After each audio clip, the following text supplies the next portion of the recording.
Welcome, everybody. Good to have you all here. I'm Joe. I'm going to be the supporting actor in our workshop today. We got Taylor here from Ally, who I'll introduce herself properly in a couple minutes. But for right now, just want to welcome everybody and thank you for being here and being here on time. So we're going to just hang out for a little bit, just a few minutes while some people join. And then we'll do a super quick intro and get into what you're here for, to hear from Taylor on a couple questions and stuff that we've prepped about her experience and her work at Ally, and then get into some questions from you guys. So I'll walk you through all that with a quick intro in just a minute. But for right now, for the next couple minutes, I got a little icebreaker question that you can throw your answer to in the chat if you got a good one. So at Lyssna, our Monday team meetings, we always have a little icebreaker question. And this was the question from, I think, 2 weeks ago. What was your first job ever and what did it teach you? And it was one of the better, more entertaining and engaging icebreaker questions that we've had. So I wanted to slightly modify it for our icebreaker today. In the chat, if you've got a good example of this, share a job. Could be your first job, could be something you've just done previously that you've had that's maybe outside of what you do now or outside of UX research or product design, and share one skill that you learned from that job that helps you either in your current role or whatever you're doing as a designer, researcher, or product person. So I'll leave that up there for a minute. If you've got a good one, share it in the chat. And we'll wait for just another couple minutes for everyone to join, check out some answers, and then get into our Q&A.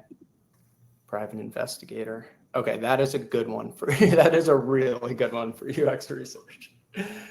Taylor, I know we're going to talk about your previous career experience quite a bit. Do you have one for this? I was trying to think. I think my first job, like many, probably was babysitting. And there's so much that you learn. But I think the thing that I probably use most today is just following a schedule set forth by the mom of a child that's not mine. So it was important to be able to be organized and follow a tight schedule. Yeah, babysitting will teach you a lot. I never babysat, but I have a toddler, so I know the importance of routines for sure. That's a good one. Let's see, Kirk said, rowing coach, team building, motivation, awesome. I love this one, Alexa. Camp counselor, managing multiple stakeholders. Yeah, 13-year-old stakeholders who want to play kickball or some different game. Lifeguarding, always keep your eyes open. Yeah, these are like more important lessons, like life skills than product research. Anthony, cold calling to raise money, learn how to build rapport. Barista, deal with clients on my team. Being patient. Waitress, yeah, food service will always teach you a lot. Caitlin, server, taught me to think on my feet. I think it wasn't my first job, but I talked about this in our last workshop, but when I was interning, it was my first like actual thing, not like a summer job. And I did a lot of customer support for a platform for real estate agents and brokers. And I helped them figure out how to get their listings. I'm basically on the phone with people all day. And I think the biggest thing that taught me related to UX research or product design was like maybe just eye-opening in how differently people use products and like how differently people's behavior is. And that's like such a baseline understanding if you're in UX research or product design. But I think at the time when I was seeing it every day, you are in that assumption of, yeah, everyone uses things the same way I do. But then when you actually walk someone through it on the phone and see how frustrating it is, or see like what browser they're using or what thing they're on, you're like, wow, this is completely different. Or maybe they have like a hack or a workaround to do something. So I think that opened my eyes to the diverse ways that people use things and how important it is to understand that and not assume. That's lesson number one, fundamentals of UX research product design. See, Brian, backstage production, issues. All right, you guys didn't disappoint with this icebreaker question. Love these. Awesome. Thank you, everybody. And these are some great answers. I missed a few of them, but I'm going to come back and check those out while you guys are writing your questions in later. But for right now, I think we got everyone here. So let's keep moving and get into our Q&A for today. I'm Joe. I'm the design advocate here at Lyssna. Some of you might have been on previous workshops or other Q&As or events that we've done. And I'm basically just going to be the guide and the host today because Taylor, who we have here, is going to be answering questions, getting into some of her experience, and really the star of the show for the next 45 minutes or so. This series with guest Q&As is something new that we're launching at Lyssna. And while it's maybe some similar to other events or panels or webinars you've been to before in terms of the format, the goal here is to hear from practitioners just like Taylor, people who are doing real interesting work, hearing some behind the scenes stuff, hearing about their experience, and using that as a way to help all of us think about and consider some new things in our day-to-day roles, learn some good tidbits to take back, and also to just get a peek into what our peers and people leading in the industry are doing day-to-day outside of just what's on their LinkedIn or the job description. So the day-to-day work and team structure, we'll hear a little bit about that, career journeys, lessons learned, and real stories, insights from past projects. Again, the inside look and a chance to ask some one-on-one questions that might be applicable to the things that you're working on. We're going to do I have a couple questions prepared for Taylor that we're going to get into first, and then we're going to take some questions from you guys in the chat. I'm going to give you some time to drop those questions in the chat after Taylor's answered a few of our initial questions.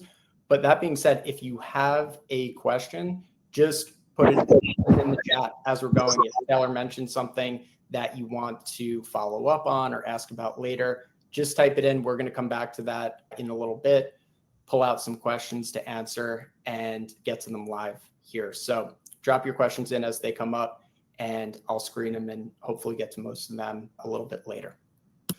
Cool. All right. Let's meet our guest. Taylor, welcome. Thank you for being here. And I'll turn it over to you to introduce yourself. Yeah, thanks so much, Joe. I am super excited to be here. I am Taylor. I currently oversee the research function at TM Studio, which is Ally's internal concept and innovation team. I have an academic background in brain and behavior science, which I'll touch on.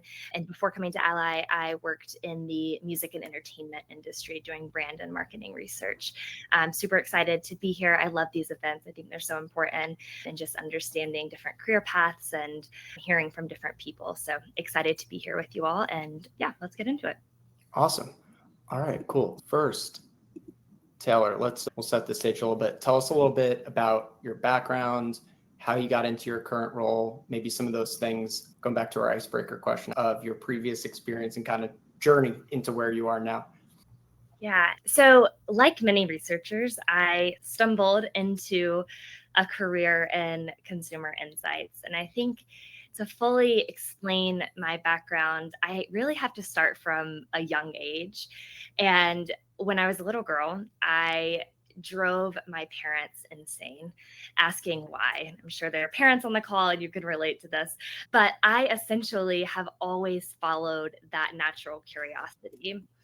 And fast forward many years, when I was in university, I learned of the world of academic research, and I thought it was totally cool and fascinating. And so I got a job in a research lab at UNC Chapel Hill, where I did my undergrad degrees.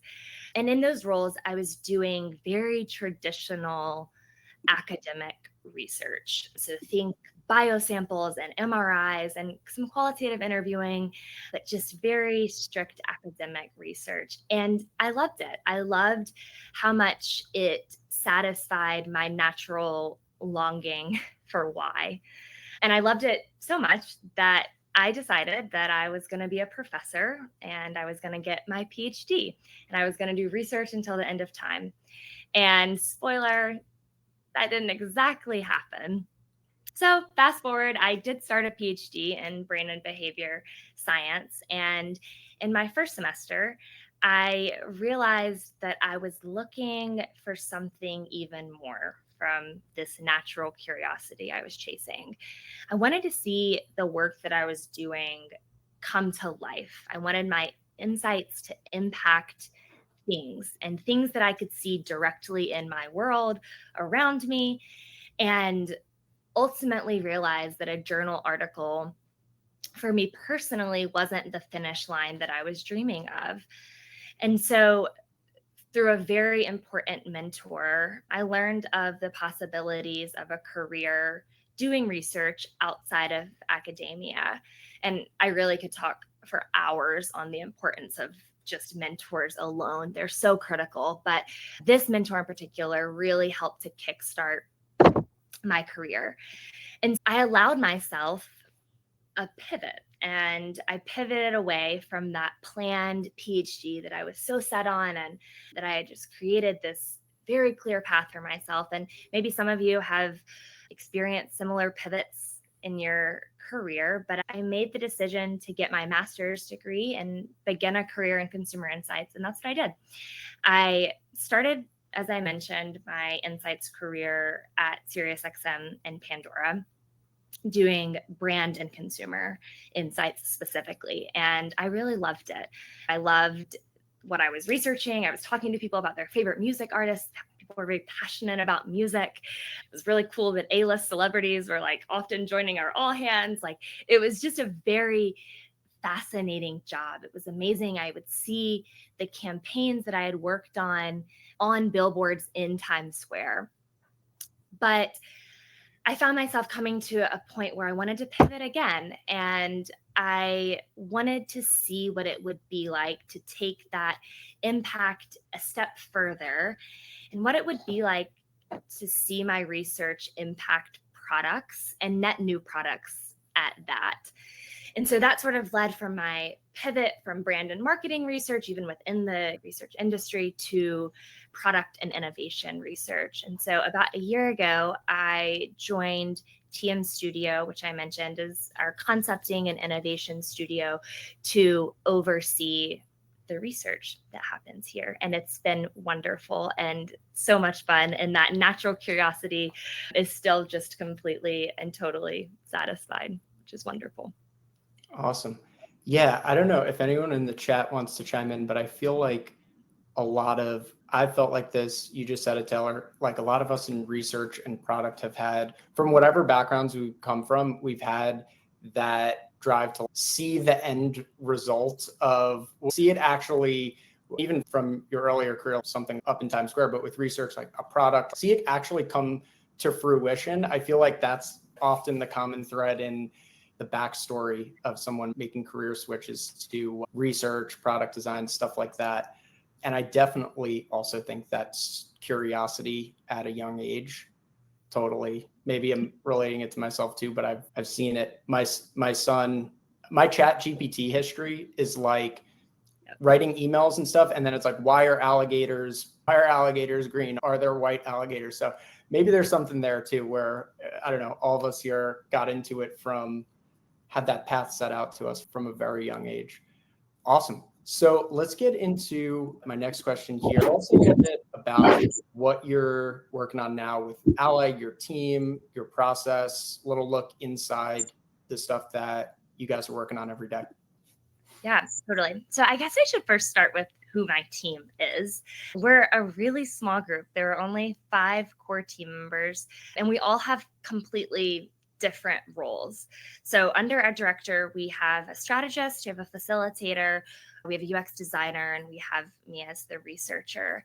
And day to day, our team is solving business challenges using human-centered design and design thinking.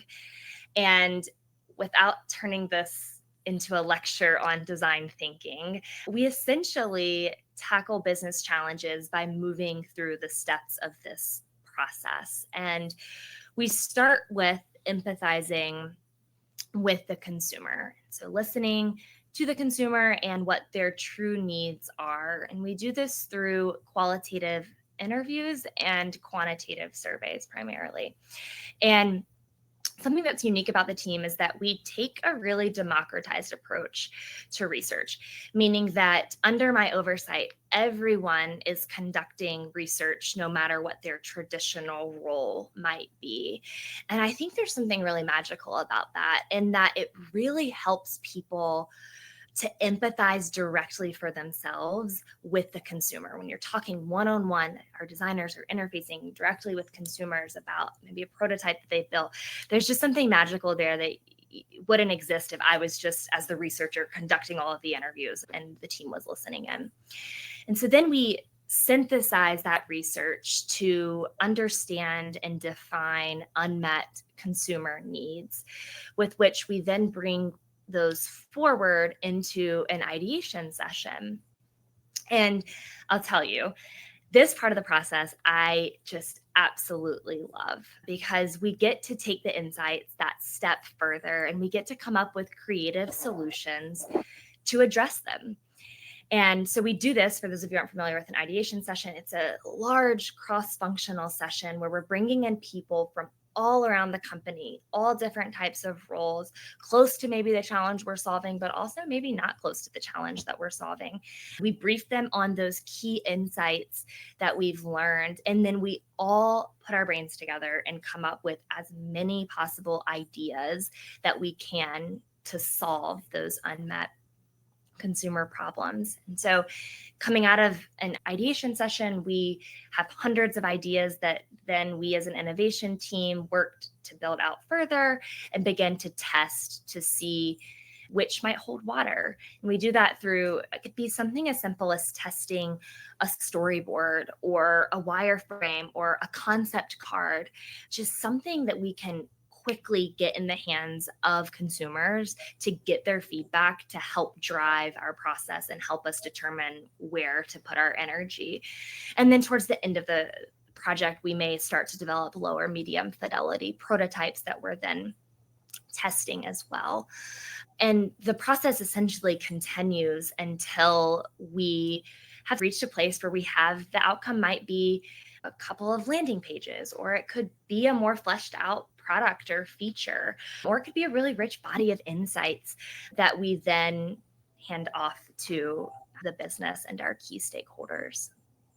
Awesome. I noticed that when we for our pre-interview and you talked about, I always assume you're coming from a large company and it's like you still have this small team that is lean and flexible and like busy, like a bunch of designers and researchers pooling their resources to get stuff done. And I think that's interesting. I don't know if you have any thoughts on this, but in terms of democratizing, I totally agree. When you have everyone like at least involved to some degree in the research and you have systems for that or guidelines for how, and it's running, that's such a difference than needing to like translate, catch people up on things. The level of empathy, just the context of what our users need is good. I don't know if you have any thoughts on that, because it's a trade-off between more people, more stuff that can get done. But I think there is an advantage to that small team where everyone is involved in some way to keep things on track. Yeah, I would say the size of the team being really small is just really critical. We chart our own paths and it allows us to just move quickly, pivot. We can maybe start a discussion guide in the morning and then that later that day be in interviews. And I think it's in part the size of the team. We're all working on one sort of thing, but we're not bound to the typical processes so much. Most research teams, and even in my past life I had to deal with, we have the ability, we actually work in a separate space even from our corporate office, but it's a space that's creative and it allows us to chart our own paths and to fail quickly too. We're not afraid of failing or pivoting, and it just helps us to be nimble and to move with speed, which is so important, especially when it comes to innovation work. Yeah. Awesome. Yeah. So if anyone here, a lot of times we spend on workshops and all this other stuff talking about like limited resources for research, but I guess this is the other side of it, which is like the benefits of maybe limited resources, but a tight team that's involved. So if anyone's watching here or has questions about that, or you're working on a team and feel like, hey, we always need more resources, more people for research, I guess one, you can think about some of the positives, but drop a question, and I'm already seeing some good ones. If you have anything that applies to what you're working on, or maybe a small, for lack of a better term, scrappy team that needs to do a lot of stuff and move quickly, I'm sure Taylor have some good insights on that. Awesome. All right. You guys use Lyssna. Tell me a little bit about how you use Lyssna for your research and maybe how it helps with covering some of those resources with a small team. Yeah, absolutely. I'll start by just saying we love Lyssna. Lyssna is a tool in our suite of research tools. So as I mentioned, we are using quantitative and qualitative methodologies every single week. We use quant to help us understand the breadth of the challenge that we're trying to solve. And then we use qual to help us understand the depth of the problem. And so we use Lyssna when we need, which is often really quick survey results. We love that it's easy to use, and in a democratized research environment, that is super critical, having UX that everyone can easily follow and easily use. And so it really does help us to get really quick survey feedback that the entire team can get in and pull their sleeves up and dig into the data and make sense of it themselves in a really easy way. Awesome. Yeah, and I'm obviously biased because I work at Lyssna, but I used Lyssna a lot before I worked here. And I think that was always the biggest thing that stood out to me was when you think about starting a research initiative, even just like the planning or the getting the buy-in for it, it feels like a major at least for me, a scary, large undertaking of like how, and this endless journey that we're going to go on. And when I started using Lyssna, and what I hear from you, from so many other people, was eye-opening of, hey, there are still needs for those longer, in-depth, complex studies, and Lyssna can do stuff with that, but there are also a lot of things that you can learn without a 3-month research plan or a massive budget, like things that I've seen other Lyssna customers work into their process that are pretty lightweight, but really effective, like things that you can get off the ground quickly, get out there and start getting some good feedback. And I guess with your team sharing it as well, and the importance of being able to have an eye on that or let people see what's coming back and distribute that. Yeah, absolutely. You hit on something key there. I think part of being a smart and savvy researcher is knowing when the challenge really requires something with rigorous quant, whether that's running conjoints or max steps or segmentations or things like that, or when you really need to take the time to do a ton of really fleshed out interviews, or when it's okay to have bias to action and let's just put something out there and we're going to get that validity through volume. If it comes back and we're not really sure, not really confident, let's run something else. Let's get it right the second time, the third time. And so important there as a researcher to know which challenges need which methodologies and what time is required. Totally. And it takes a lot of, I guess, trial and error to get there. But I talk to part of my role is talking to new enterprise customers with Lyssna and basically helping them get up and running. And a lot of times I find my advice or guidance for them is cut it down a little bit, start small with something like this. Teams will come to me with great research plans, great initiatives, but they're big. And then it adds to that, what's it called? Oh my gosh, analysis paralysis, right? Of, is this perfect? Should we get it out? And I guess I haven't thought about it till now, but really a lot of that feedback is, hey, here are a couple tweaks. This looks good. Put that out there, see what comes back. Dedicate a quarter of the time to that. And then you can reevaluate and save that longer study or something for a bigger initiative that you have. Interesting. Yeah. Cool. Let's get to our last question here. And I see we got some great questions in the chat. Taylor, do you have any interesting stories, insights, examples, highlights, lowlights, lessons learned, I don't know, from some past projects that you've worked on? We'd be here all day. There's so much, but I think I'll start with my favorite methodology. And I think that sort of leads into some of the projects. But my favorite methodology, and maybe some of you also feel this way, is ethnography. I was thinking back to when I was first exposed to this methodology, and I'm pretty sure it was my first year of university. And I was in a class, and we were learning about this particular scholar who was interested in the work-life balance between employees who work in a slaughterhouse. And so this particular academic actually went to a small town in North Carolina, applied for a job at the slaughterhouse, was hired, and spent a year working alongside the people that, she was interested in learning about. And I just remember feeling so inspired by that, how better of a way to empathize with the population that you're wanting to learn about, other than being part of the population for some time. And so that just piqued my interest in this methodology that has never gone away. I got to take part in some ethnographies. While I was in university, I was able to attend some home visits for a project that we were working on, and I absolutely loved it. And then I also had the chance to do some ethnographic work at SiriusXM when we were trying to understand audio use broadly with children. We got to actually go to homes and get in the car and see how these devices were all interacting, just things that you can't get if you even tried in an IDI, a focus group, a survey, certainly not. So I just think that methodology is just one of my all-time favorites. And then I guess in terms of past projects, I can't share too much of what I've worked on at Ally so far, but I can share an interesting story about a project that the innovation team worked on before I joined. I think it touches on the power of insights and how when you truly listen to what consumers need, you just might find yourself delighted by the outcome. And so this particular project, the business had come to the innovation team and they wanted help solving the problem of attracting and retaining customers to our savings products outside of paying the top interest rate.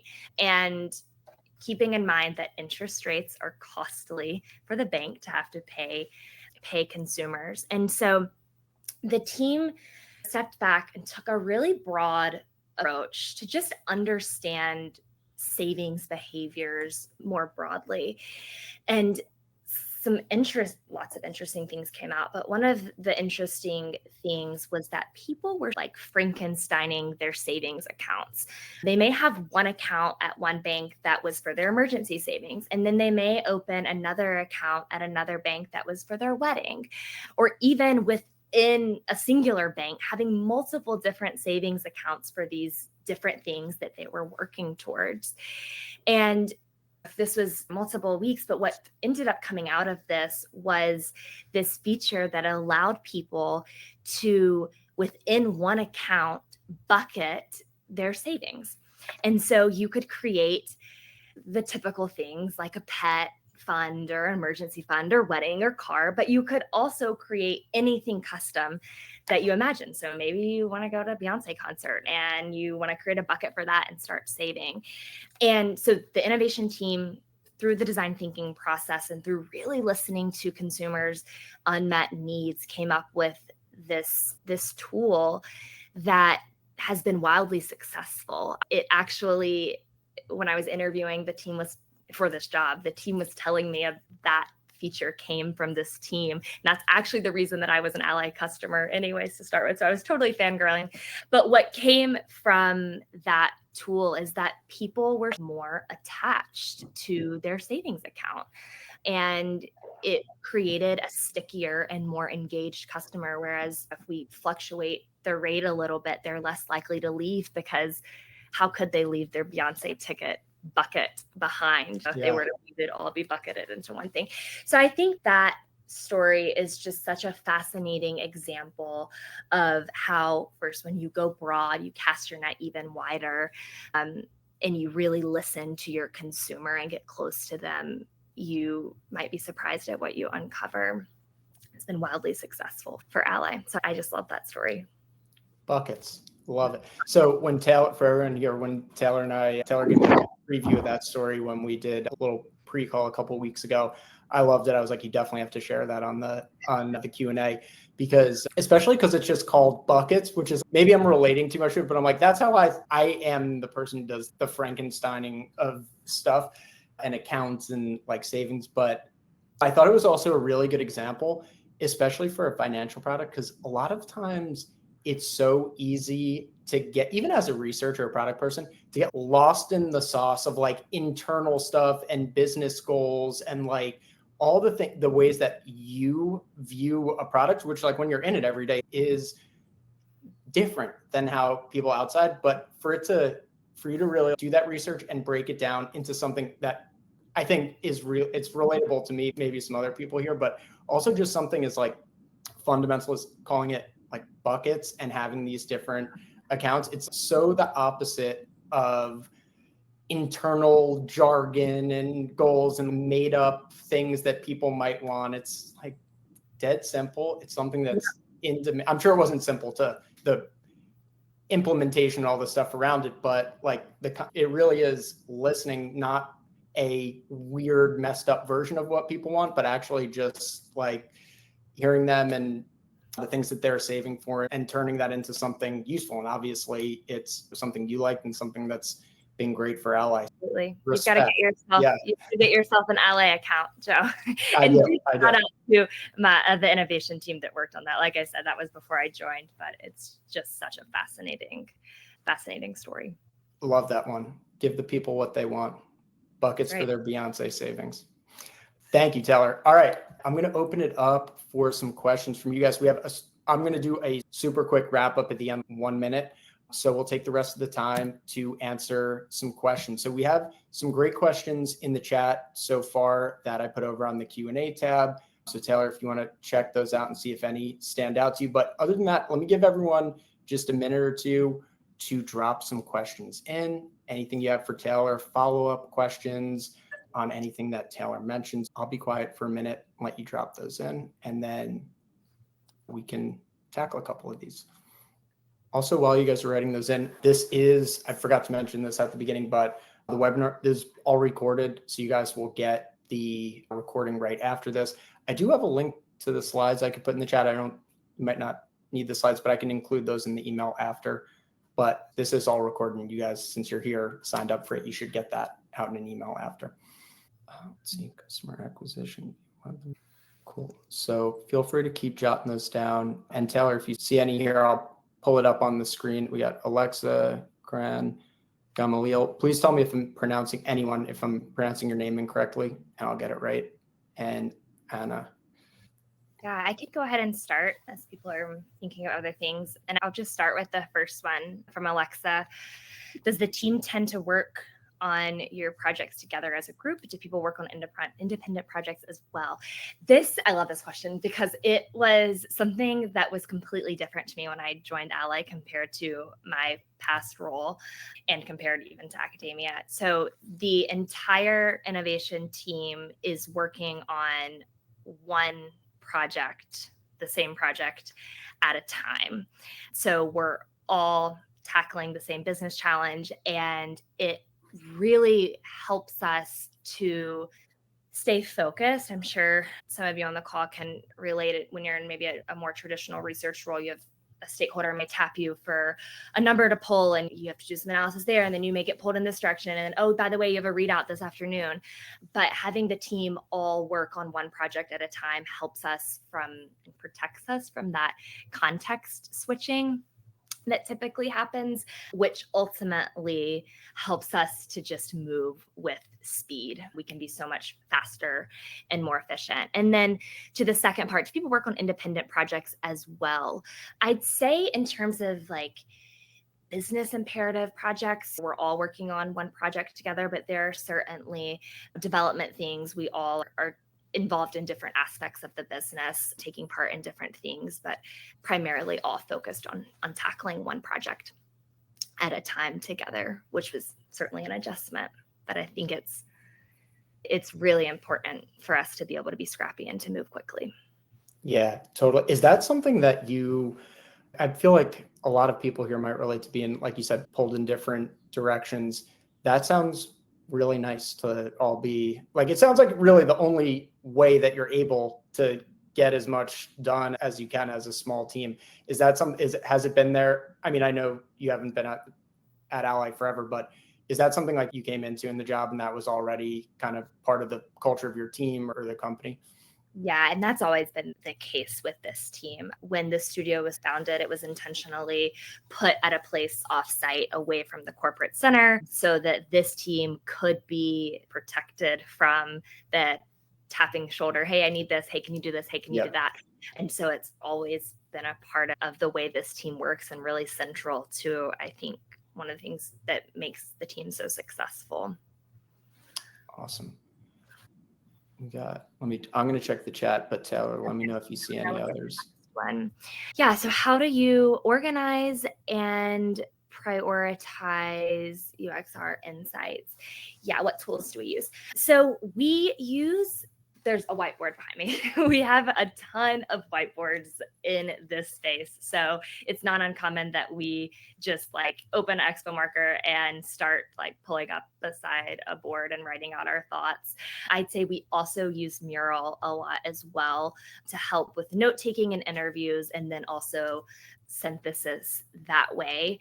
Sticky notes, we are super creative even in the way that we are analyzing and synthesizing research. So I'd say whiteboards, old-fashioned whiteboards, and Mural are our two tools that we're using most for research synthesis. I would also imagine spreadsheet for some survey stuff too. Spreadsheet, yeah. I'd also imagine that just like going back to the focused aspect, like synthesis can be really hard and time consuming, but one of the biggest factors in that is like how focused the goal of your research is. If you're running some long spread out qualitative study that's hitting on a bunch of different things, no matter what tools you're using, it's going to be hard to synthesize or unclear on how to synthesize it if you've opened up too much or have taken on too much at once. So I guess outside of tools, maybe it helps with how much research you're pulling in and what the focus is. I'm sure that contributes to how efficient you're able to do that and turn it around into something. Absolutely. Yeah. And when you have all our brains together, it helps to talk through things and work out the kinks. Okay. Let me see some of the other questions. Take a couple more. Okay. How many people is too many with those sessions? I think that came in when I was talking about the ideation sessions. And I would say, and I am not a subject matter expert in facilitation, but I'd say we typically like to be somewhere around the 20-ish mark, enough that we can have small groups and just rapid separating ourselves into pods and rapidly innovating, but not too much that it gets overwhelming to share your concept. So it's a fine balance of having enough people that you're generating a ton of ideas, but not getting too much. And then I'd also say that more than the number, I think it is important who's in the room. And I think that's part of the magic with those sessions is when you have people from all different lines of business and roles and levels. And it's not just the innovation team working in our own little echo chamber. We're really getting perspectives of maybe someone who works in legal, or maybe someone who is serving as an actual financial advisor at Ally. And so it really just helps to make that brainstorm, if you will, cross-functional and generating a ton of ideas as well. Awesome. I'll share this out with everyone, but I hosted a workshop a couple weeks ago on democratizing research. And one of the big things, whether it's research or a design session or something like that, is yes, the number of people definitely matters, right? If you got like 100 people in there, and who's there matters, but also like the guidelines and structure around it. If you have if you just say, all right, everyone come in and sketch or be a part of research or do it, then that can get hairy quickly, no matter how few people or how many. But I'll share that with you guys here when I send out the recording as well to the democratization, even though it's not exactly what you're talking about with a sketching section, a lot of similar ideas to build some structure around doing that I'm sure you guys have at Ally, where it's not only under control, but productive and actually going to lead to something. Yeah, you want to do one more question, Taylor? Yeah, I was just going to say before that, you hit on a great point. Having a subject matter expert in that room, which we have 2 on our team who are just experts in facilitation, really helps that session to be the most productive. So having those point people can help guide. Awesome. Yeah, I can touch on one more. These are some big ones. So I'm trying to think of what I can do.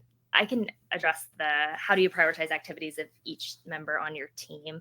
I think that comes down to just the culture of the team being really positive and having a can-do attitude. We don't typically have to assign people things. I think we all come to work and we come to the team ready to jump in and help. And we're really proactive in seeing what needs to get done. And so I think when you have fostered a team that has that sort of can-do mindset, the prioritization just happens. And then, of course, we all have our areas of expertise, mine being research, designer, we have a strategist. And so we naturally will lean into those areas. But it's so important when you're working in a really cross-functional team for everyone to just wear whatever hat is needing to be worn, but also realize what hat needs to be picked up and put on proactively versus having to be told. It's not a reactive situation. And going back to that focus and like kind of one project at a time, the way that you guys move, like I would imagine that helps so much with the prioritization. It's like everyone's on the same page. We know what needs to happen. It's not as much competing initiatives and stuff like that. So that probably lends itself. Really? Your team running like a well-oiled machine at Ally. It sounds like, Taylor. We're proud of it.